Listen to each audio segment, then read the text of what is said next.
Earth buildings in Yemen, I wouldn't call them earth buildings. I would be more specific, because there are various types of buildings that use materials which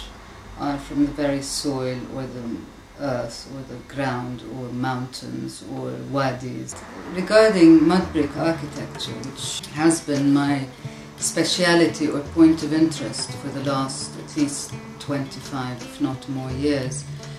I've worked in some great detail at establishing how these buildings are made.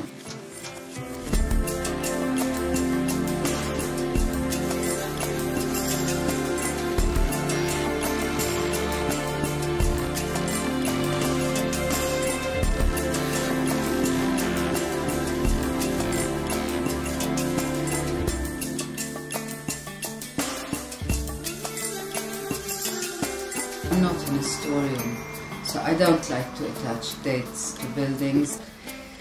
The buildings I've worked on definitely go back to 200, 300 and some more years, but we know for a fact that these buildings have been there since pre-Islamic times, so we're talking of civilizations as old as Saba, Queen of Sheba. And I think if you go back to Genesis, you'll find the mention of both Shibam and Tarim and Hadramut in the Torah. Now, how they're made is extremely complex, because Yemen is one of the most sophisticated civilizations that has maintained and continued to construct its buildings and its architecture with these materials. When you've got 7 and 8 and 9 floors constructed in sun-dried mud brick, it's already a huge feat, both engineeringly and construction-wise, and when it comes to design, it's superior.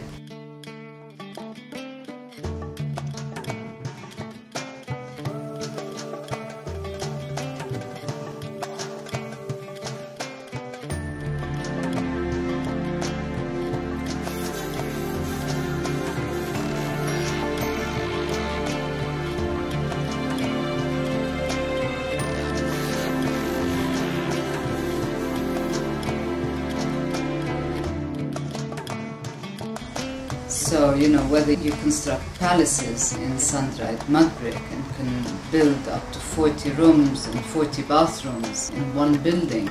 as in Khayla, for example, one just has to look and see,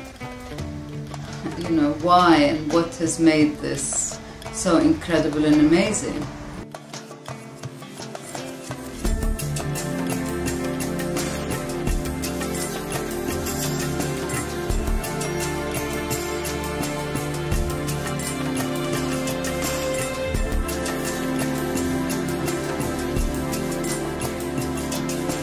You know something, apart from trying to be philosophical or sounding scientific about the ecology of these buildings, essentially the fact that this architecture has worked so well for hundreds of years for its inhabitants,